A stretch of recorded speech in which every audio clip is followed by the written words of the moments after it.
Ladies and gentlemen, welcome to the 6th episode of the Hotdog and Handshake podcast.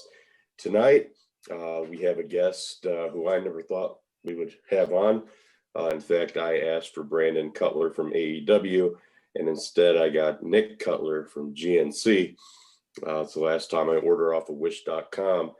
Anyway, welcome to the show, The Absolute Answer, Nick Cuttler. Nick, thanks for being with us today. You're very welcome, and I was willing to set aside the personal differences that we had for a 20 to 30 minute time frame, but that is only if you watch that pretty little mouth of yours. You know, I really didn't think that was going to happen anyway, so I'm prepared for whatever. Okay, well, we've seen what happens when that goes down. Well, I'll be the we don't have issues, so I'll go ahead and start the questions. Okay. With wrestling, right? Obviously, you were a pro wrestling fan as a kid. That's how it started, correct? Absolutely. Who were you watching? Like, was it WCW? Was it WWF? I remember the very first episode of Monday Night Raw that I watched was the episode the night after the Buried Alive pay-per-view in Indianapolis, Indiana in October of 1996. The main event for that show was Shawn Michaels defending the WWE Championship against the British Bulldog. And it was the beginning of the build-up for the main event of Survivor Series between Psycho Sid and Shawn Michaels. Fort Wayne, Indiana. Fort Wayne, Indiana was that show. Yep. And the funny thing about it, that was my very first live event. I remember Sid had grabbed Bulldog to hold him for the super kick. Yep. And Shawn went for it, and Bulldog moved, and Shawn ended up hitting Sid, and that was like the whole beginning of the of my fascination with pro wrestling. I remember not wanting to watch it at first because I was watching something else on the TV, and my older brother came downstairs and just changed the channel, and I sat there tagging him as hard as I could in his arm, telling him to change it back, and Raw comes on, and I'm kind of like, the punches are starting to come a little bit slower, and then before you know it, I just kind of stop, and I'm just watching the TV with him, and then I actually sit down in the chair and I'm watching it, and I was like, wow, this is pretty cool. And then fast forward to I don't think it was the night after Survivor Series, but a couple of weeks after Survivor Series, I saw Bret Hart wrestle for the first time. And when I saw Bret wrestle for the first time, that was when I said, I have to do this. That's kind of an ironic thing about that show too, is because that show is when Bret first came back to the company. He had taken that lengthy little vacation, healed up, and that was the first show back when he said, I'll be with the WWF forever. And Obviously we know how that turned out, but yeah. It's just cool that your favorite superstar in your career, it all started on a show that was about the Heart Foundation. And Owen started that show, and like I said, Bulldog finished it. Yep.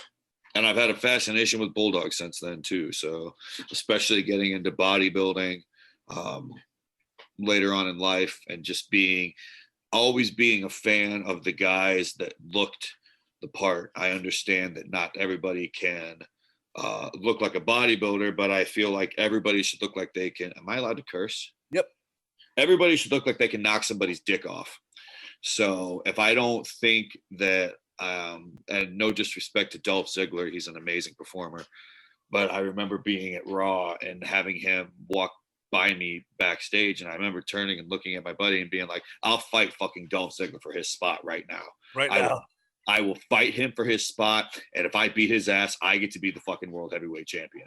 If he can fucking beat me, I'll never try to work for this company again. But there is not an ounce of belief in my body that he's ever been in a real fight in his entire life. But I'm supposed to believe that he is the baddest man in this company. And I understand that wrestling has changed from when I was a kid, but I refuse to change how I feel. And I refuse to change the way that I perform. Pro wrestling means a certain thing to me. So I will perform the way that I want to perform, and the way that what I believe pro wrestling should be portrayed. And that's either going to take me places or it's not. Whether it takes me to WWE or it doesn't, I mean, it brought me to the Performance Center for a tryout. It's put me on pay-per-view for Tommy Dreamer. It's put me in almost every single state in the country. So I'm going to continue to do that. However far that takes me, I'm okay with that because I have a lot of other things that I love doing other than pro wrestling at this time. So pro wrestling is just something that I know that I'm always going to do because I'm really good at it. And there's always going to be people who want to see me. So that being said, I mean, we talked about, a little bit about Monday Night Raw. Let's say being a professional wrestler in an organization like WWE or even Impact or AEW for that matter is a huge commitment, especially with the travel dates of WWE, for example. If they were to offer you a contract, I mean, how would that transition be for you? Would that be something that you could do, or would you be looking for something with a little bit different schedule with another company? Is WWE the end game, or does it really not matter for you? You just want to end up somewhere? Up until this year, last year, like within the last, my priorities in life have changed a lot in the last year or so. There was a point in my life where if I didn't make it to WWE, I was not going to feel successful as a professional wrestler, because that's just always that I always looked at that as where I needed to be. That was the biggest, the most prolific company. That was the one that I grew up watching. That was where I wanted to go. You get all these guys that are like, oh, I want to work for Ring of Honor, or oh, I want to go to Japan, or I never wanted to do any of that. I had no desire to go spend 12 weeks in a freaking Japanese dojo. I had no desire to cram in a bus with 20 other guys and drive 10 hours because they're too cheap to fly people in Ring of Honor. That was never what I wanted. My end game was always WWE. So I always worked a WWE style. I always worked to look like a WWE superstar. That's why I spent so much time in the gym, because that's where I wanted to end up. When my daughter was born, I had to start asking myself a lot of questions as far as whether this was something that I could really commit myself to doing, now that she was here. Basically raising her from a hotel room. Exactly. And no, because everybody knows that I have two sons as well, but my two sons are from my wife's previous marriage. They're gone 3 days a week, every week. I'm used to not seeing them. My daughter is with me 24/7. And I did not know whether I was going to be able to do that. But I was still trying, obviously. I was still doing extra work for WWE, still keeping in contact with the people in the office that know who I was. And then, as everybody knows, I ended up at the Performance Center in December of last year for my tryout. And I went and I did that. And unfortunately, right after the tryout was when COVID happened. So even if I were to get signed, I probably would have gotten fired right afterwards and then been stuck in Orlando. Shut up! And then been stuck in Orlando on a lease that I couldn't pay because I was unemployed. But during the course of the tryout and getting in shape for the tryout, because I've always been a guy that loved to work out. I've always been a guy that loved to eat right, to diet, etc., supplementation.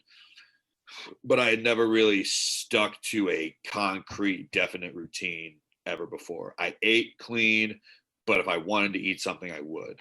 I trained really hard, but if I didn't feel like doing cardio or if I didn't feel like going on any certain day, I wouldn't go.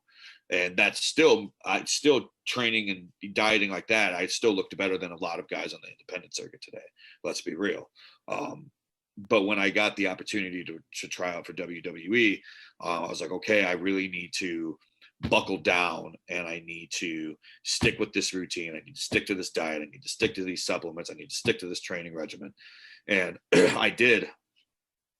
And I'm looking at myself in the mirror every day and I'm like, Christ, like my body does amazing things when I follow all of this to a T. I could be a bodybuilder.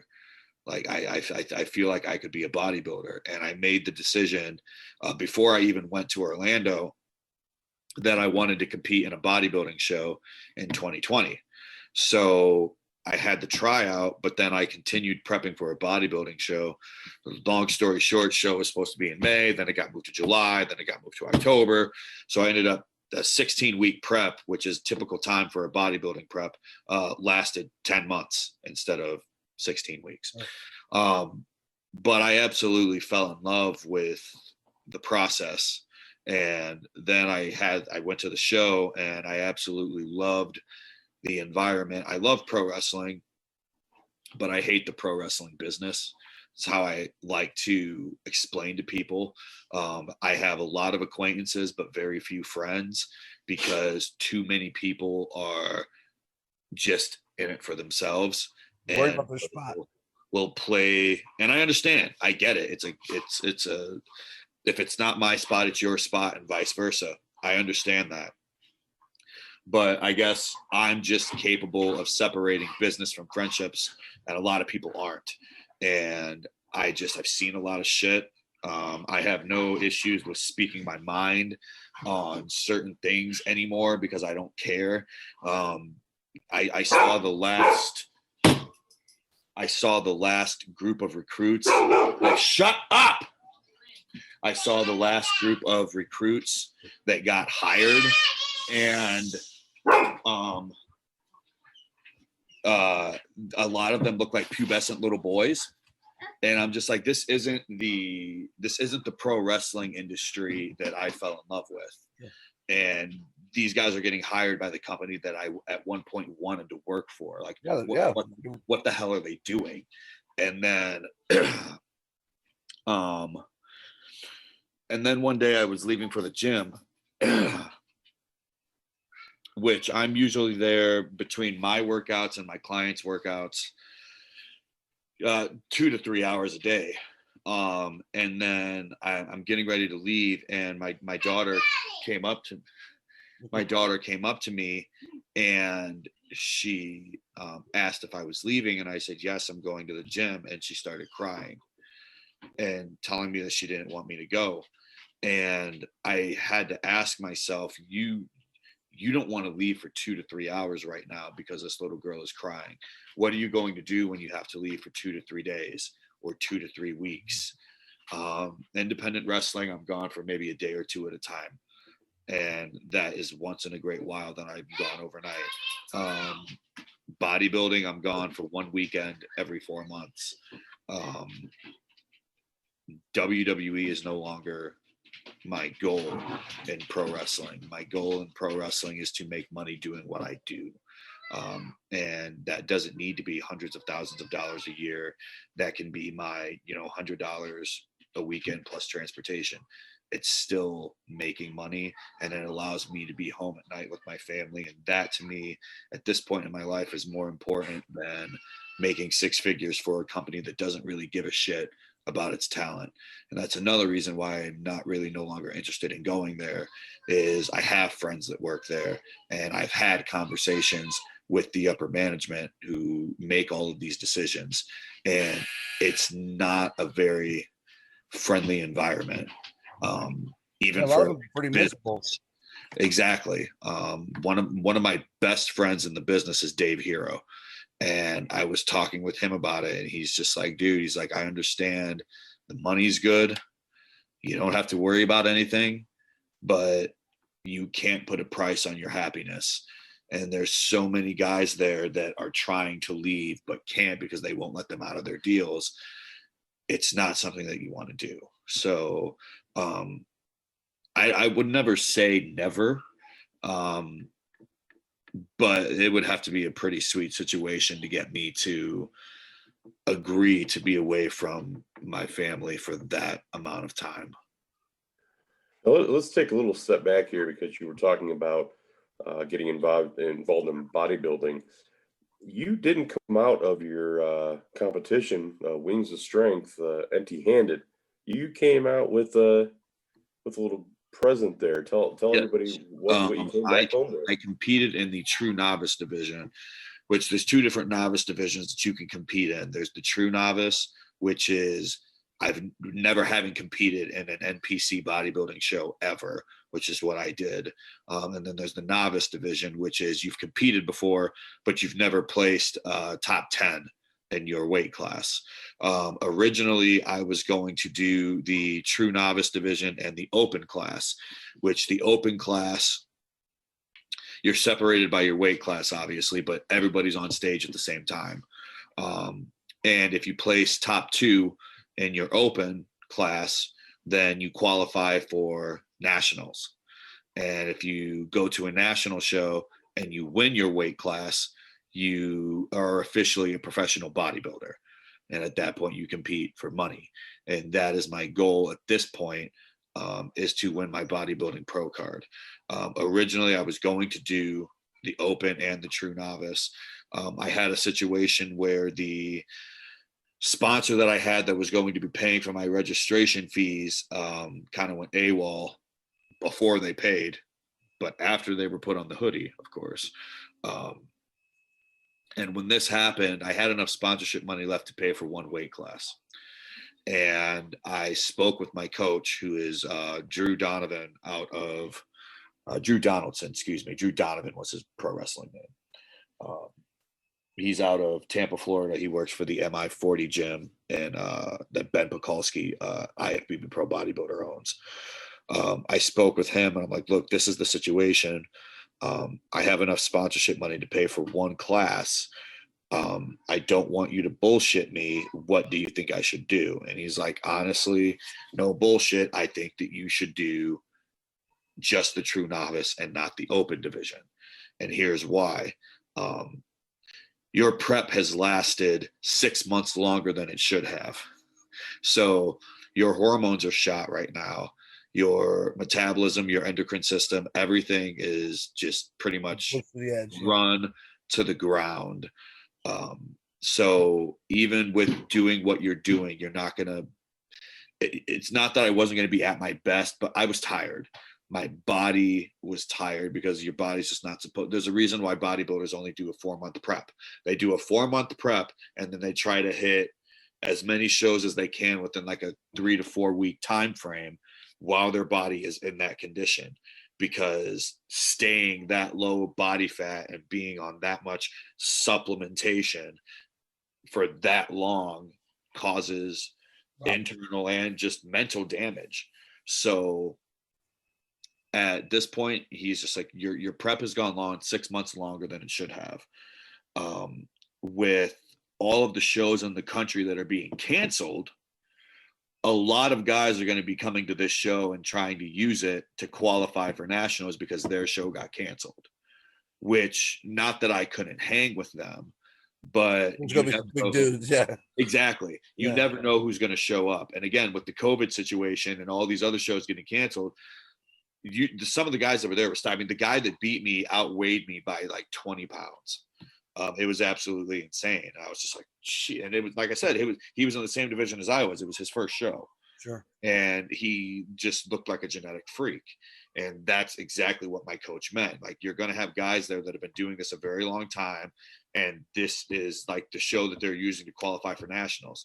And that was the other thing that he brought up. My show was in October. Nationals was in November. He's like, do you plan on competing at nationals if you win your class? And I said, no, I don't want to compete again until next year because I need to give my body a break. Yeah. He's like, then there's no point in doing the open class. Just do the novice division, get your feet wet, do the show to get the experience and network, take 6 months off of being in prep mode, which is why you see me a lot beefier than I was previously in the year. Yeah, you were shredded. In April will be when I start to prep for my next show, which will be in August or September, which will be when I enter the open class and I just take no names and beat the shit out of everybody in front of me. But to answer your question, yes, I placed second in my division, and true novice, I weighed 180 pounds. So I had actually gotten down to 174, which I haven't weighed since high school. But that was when I was depleted and not drinking any water. closer to showtime, I started to have carbohydrates to fill my muscles out and inflate myself pretty much like a deflated balloon, the carbohydrates of the air. And by the time I weighed myself to go to the show, I had already put on 6 pounds and filled myself out to 180. So I just remember looking at those pictures. I mean, you were absolutely shredded. It was. I mean, I was the biggest thing with me was just proving that I could do it. I had a lot of people running their mouth about me saying that they didn't think that I could do it. And the quickest way to ensure that I will do something is to tell me that I won't do something. And then I will do everything in my power to ensure that I do, just so I can shit down your throat and say I told you. Their ass, yep. That's good. So now obviously you got bit by the bug, right? I mean, you got the bodybuilding bug now. Yes. So are you gonna probably focus more on that than pro wrestling, or is it gonna be? I wouldn't say I'm focusing more on bodybuilding than pro wrestling. I would say bodybuilding has priority over pro wrestling at this point. And simply what that means is I was very committed to keeping a certain look while I was wrestling. I wore trunks, so I always wanted to have a pretty flat stomach. I'm always in the gym and I always diet, but as a bodybuilder in their off season, I have weight that I have to gain to be able to compete at a larger size next year.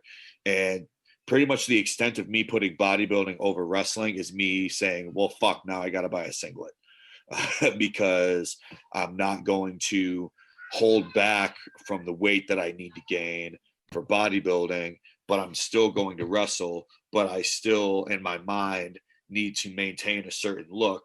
So I'm not going to be Arn Anderson and come out. And no disrespect towards Arn Anderson, because I love that man to death. He's one of my favorite workers. But I always laughed at the fact that Arn Anderson pretty much embraced that gut that he had. He always wore trunks and he would just come out and just let it hang out, and he didn't give a shit. And I clap for him, but I give a shit. I never wanted to do that. So I'm just going to get a singlet, get that made up, and make it come up right over my belly button. So that little bit of pudge gets contained, and then just make the straps and everything very, very thin, so you can still see my chest and arms and everything else that's still freaking huge.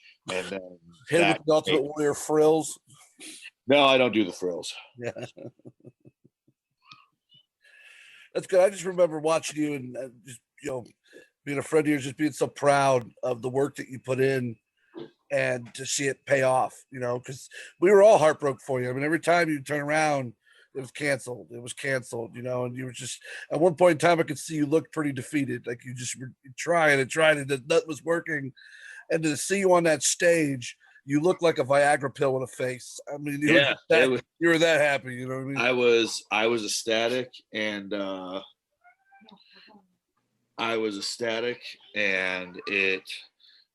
it was, no, let her come here. Give her to me. Oh, are we getting Nayela here with us today? Can you say hi? Hi. Hi. Tell them your name. Nala. Nayela, right? Nyla. Yep. Oh, okay. I guess I had the pronunciation. Say hi. Hi. Say, I'm going to go play with mommy. Okay, mommy. All right. So Frosted Flakes? I'll be in there a couple minutes, okay? Love you. Right here. Yeah. But I had two real low points in my prep where I never thought that I couldn't do it, but I was just like, how am I supposed to do this? Initially the show, it was called Wings of Strength Chicago Pro. Yeah. Because the show was supposed to be in Chicago. And I found out in September that they were moving the show to Atlanta, which they did because they could have had the show in Illinois, but they wouldn't have been able to charge admission. And that is a big way that they make their money at these shows, is ticket sales.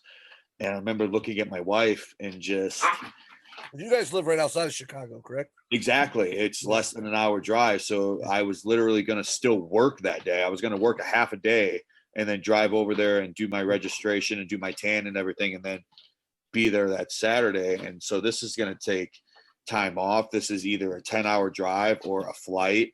I don't even know how I'm supposed to do this. And I called my coach, and my coach is just like, well, I mean, you can try to find another show that's in like Wisconsin or Michigan or Tennessee or something like that. And at the time, my cruise hadn't been canceled yet. So sitting on those days. Exactly. So it had to be that weekend, because the following week or the week after that or whenever, I still had the damn cruise to go to. So it was just, I was very limited in when I could do this. And I was like, well, I'm going to make a post and see if I can get some more sponsorship money. And if I can get some more sponsorship money, we'll see what I can do. And within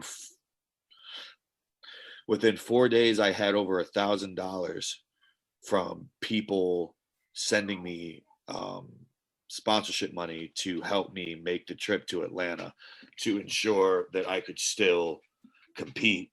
And so at that point, I was like, I'm doing this. Like that was one of those things where it kind of, for 2 days, I was just kind of down and out and wondering what the hell would happen. And I posted that status, not even thinking of anything. And then within a couple of minutes, I'm just getting blown up by messages. Hey, how can I sponsor you? How can I sponsor you? How can I sponsor you? It was overwhelming. So then that definitely gave me like a remotivation. But then at the end, and I'm sure every bodybuilder goes through this, the last week before the show, I was living off of 3 cans of tuna a day, and I was doing 3 hours of cardio. And I was doing that and working 8 hours and training clients And being a father. and being a father and being a husband. So to say that I was exhausted would be an understatement. And after 2 days of doing that, I really was like laying in bed thinking, I don't know if I can do this, because it mentally just crushes you. But then I had to remind myself, you've been doing this for 10 months. Like, this is just the last couple of days. This is the You're home almost stretch. there. Yeah. You're there. I'm pretty much there. And obviously I stuck it out and I pulled it off. So I'm very proud of what I did. And I'm going to be even more proud of what I do next year. So. Then you had that great trip of coming home and getting to eat whatever the fuck you wanted that whole trip. Oh, yeah, that was, well, I mean, it was great at the time. Not so great the next day. I bet. But yeah, that was a lot of fun. So my coach had only told me to do, I was like, do I get like a 48-hour window that I can eat whatever I want before I start my off-season diet? And he's like, you can eat whatever you want immediately after the show and then for the day after the show. But then the Monday after, you can have one cheat meal, but eat normal the rest of the day. And I was like, I'm driving all day the next day. So, I mean, I can still eat whatever I want, but I'm not really able to enjoy it. Like, I like sitting on my couch and watching Grey's Anatomy and eating Like junk full food, yeah. while I rub my wife's feet. So I'm still going to eat whatever I want, but I'm going to extend that into Monday. And it was such a fucking mistake, because I was miserable Monday just eating breakfast. And then I had all this stuff planned that I said I was going to eat, that I was in my mind, I had committed to doing it. So I was going to eat it. We went to Olive Garden that night, which is my favorite restaurant, that and Cheesecake Factory. And I got this food in front of me at Olive Garden, and I'm just like, ugh. I don't want it. Yeah. It was just unenjoyable. But now I've got my off-season diet that I do every day, and then once a week I have a cheat meal, which is just entree, appetizer, and dessert, and I do that, and I feel good, and my energy levels are up, and I'm fantastic. So we haven't seen the last of Nick Cuttler, the bodybuilder, or Nick Cuttler, the wrestler. I know this situation that we've got going on in the world right now with COVID has put the brakes on a lot of shows in a lot of places. You have anything coming up the rest of this year as far as professional wrestling shows go, or Nope. not really? Nope. Nothing? I had RCW in Mishawaka with Enzo Amore November 20th, and that got canned. That got canceled With the recently, yeah. most recent, and then it turns thing out was selling fast, one of the too. owners actually just tested positive for COVID too. Who did? So one of the owners of RCW. Oh, So she posted it today on her Facebook, and my wife texted me the screenshot. She's like, "Well, good thing they canceled the show." yeah, no kidding. Yeah. So that's a blessing in disguise. Exactly. Well, Yeah, but hopefully, like I know you, like I said, you've worked for companies like RCW and Pro Wrestling King and like Heroes and Legends. Like, what do you think of Jayson Maples? You know, trying to run a show. You know, we've been having such a good time discussing things, and me and Sean haven't even really been arguing. I don't know why you would bring up Jayson Maples, but I do my best to hold my tongue. But just to and I'm not going to let myself get worked up. I'm just going to talk about it and then just put a squash on that, because I've had people reach out to me saying that he said some stuff on like a Facebook Live video asking me if I saw it. Jayson Maples is not at the forefront of my mind.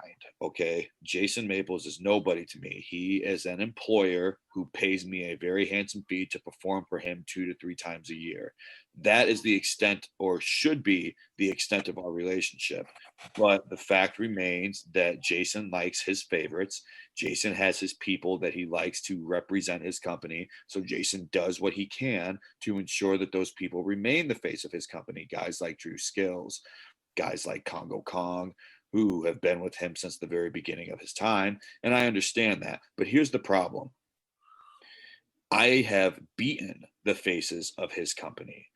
I have shown that I have what it takes to occupy that position. And he has done what he can to ensure that that does not happen. He's crossed that line between employer and employee. And quite frankly, it's very disrespectful. So for anybody to think that the things that I do or the things that I say are unwarranted, they haven't been put in the position that I have. And the position that I'm in is knowing that I am the absolute best that this company has to offer, and I'm being held back for it simply because of the fact that I don't kiss up and I don't bow down. So that I didn't mean any disrespect. No, it's not disrespectful. It's not. I understand that people are curious about it because they hear what I say about his goofy looking mustache, and they hear what I say about his stupid little diets that he goes on. And, oh, I've lost this much weight and I've lost this much weight, but I still look like garbage. Who cares? Okay. You are a professional wrestling promoter. You're not a motivational speaker. You're not this the success stories where people are like, oh, I did this and now I did this. You're not. Nobody cares. People look at you as someone to provide them entertainment. People look at you as somebody to provide them talent to watch perform. People like me. Stick to what you're good at and do your damn job. Jayson has not done his job. He oversteps his boundaries, and that needs to stop. Well, I know we're going to do a little Q&A here in a bit. Got an email full of questions for you. Before we do that, if this pandemic goes away, where can you be booked at? How do they book you? How do they book the Absolute Answer on their show? You can contact me on any one of my social media platforms. Nick Cuttler on Facebook. I guarantee it'll be easy to find. You type in Nick Cuttler, I'm going to be the only one that's on my profile picture in spandex. My Instagram handle is Absolute Answer. My Twitter handle is Cuttler Coalition. My Snapchat is NCUTLER8869. If you message me on any one of those social media platforms, you can get information about booking me for your event or for booking me as a personal trainer or online coach. You can also get my merchandise at prowrestlingtees.com/Cuttler Coalition. But there's a little something else you just started. Something special for the ladies. What else you got going? Something special for the ladies and the gentlemen. I don't judge here. I am an OnlyFans model. You can subscribe to my OnlyFans page at onlyfans.com/absolute answer. I have not had any complaints thus far. And rumor is, for an additional fee, you can get your hot Mexican wife. Is that true? Money talks. Well, like I said, we definitely appreciate you being on the show. We're going to take a small break, and we're going to come back with the Q&A, if you don't mind. Yep, sounds good.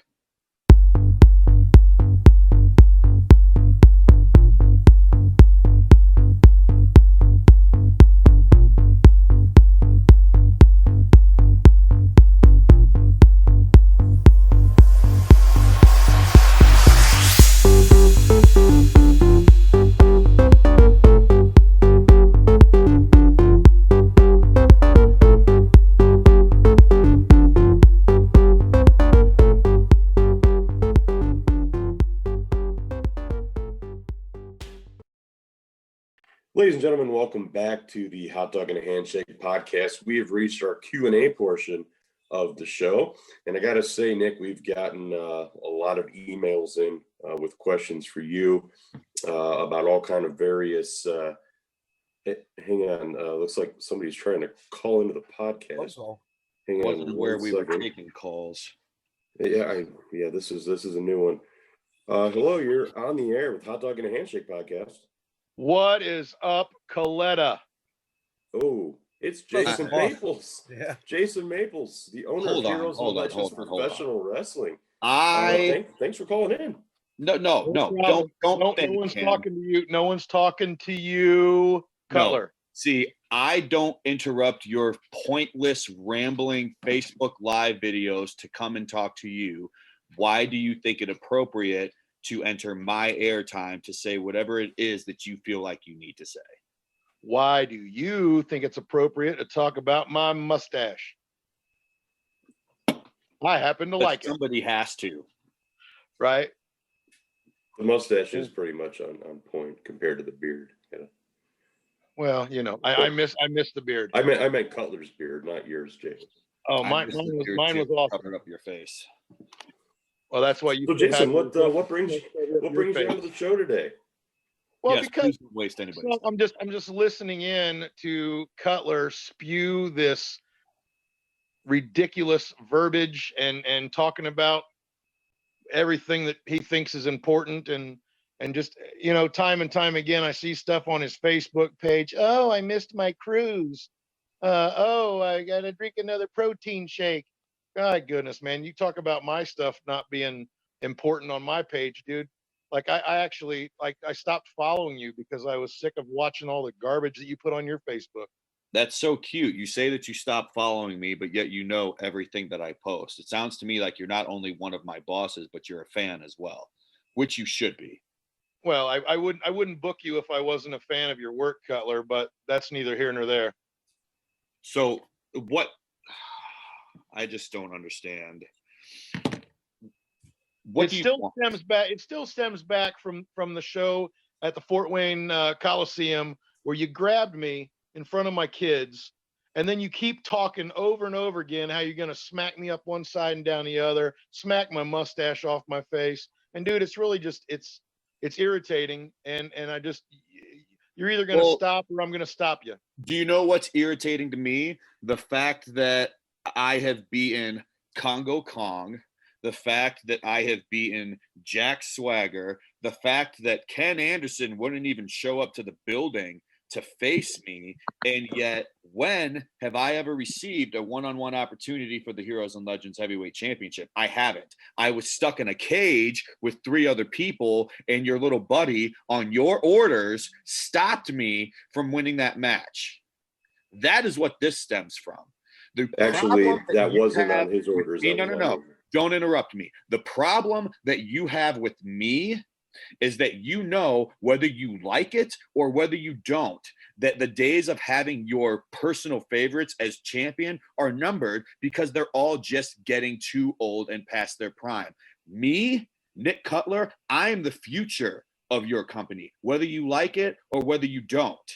I don't like looking at you every single time I go to the Fort Wayne Memorial Coliseum. And I'm sure you don't like looking at me, but at the end of the day, that is what my future holds. That is what your future holds. So you need to accept that, and you can't. So you continue to do everything that you can in your power to stop that from happening. And all that is going to end up doing is getting yourself hurt. Are you done? For now. Yeah. If I didn't want to see you at the Coliseum there in Fort Wayne, I just wouldn't book you. But the fact is, I've got some unfinished business with you, and unfortunately, the state of the world and this stupid coronavirus has stopped that plan in motion. And I will finish this, and we're gonna finish it in April. You will finish this. How are you going to finish this? Well, considering you were already talking about it, you already saw what I said. And I didn't see what you said. I had people tell me I have better things to do than to watch your live videos. Oh, so that's how it is. So then you already know that I said that I would only come out of retirement to face you. And ask yourself this question about coming out of retirement. Okay. In the last 12 months, you have gotten something back that you have fought so hard and so valiantly to attain, and that is your health. You've lost how much weight? You've gotten that much better. Your cholesterol's down. You can see in your face. You've got your family moved to this nice, beautiful home in Tennessee. Do you really want to risk all that by getting in the ring with someone like me when you haven't wrestled in years? Do you know what I am capable of? Do you understand? Are you going to be able to look me in the eye every single time you see me, knowing that I took what you fought so hard to get back away from you and made it impossible for you to play with your children on a regular basis, made it impossible for you to go on long walks with your wife on a daily basis? Not only did I do all that, but I did it. And then after I do that, I'm going to take the Heroes and Legends Heavyweight Championship. So you can have a match with me and you can get yourself hurt and you can lose everything that you fought so hard to get back, or you can do the right thing. You can stay out of my way and you can watch me take what is rightfully mine. So I want you to take a second. Wait, don't answer. Take a second and really ask yourself if that is what you want.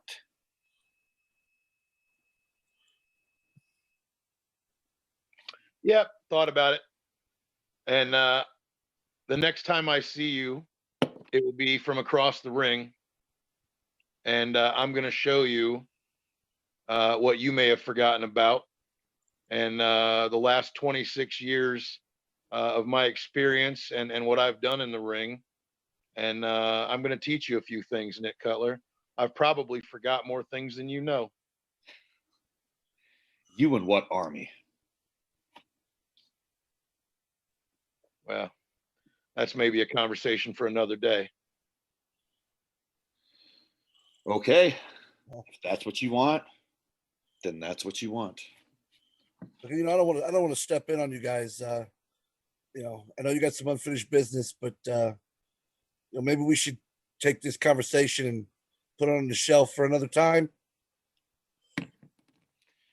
No, why take it and put it on the shelf for another time? Let the whole world know that I explicitly warned this old man of what I would do to him if he decided to step into the ring with me. So I cannot be held accountable for my actions. My hands are going to be clean, and I will not feel sorry for what I do. Just remember that. This is you signing your consent form to receive the worst beating of your life.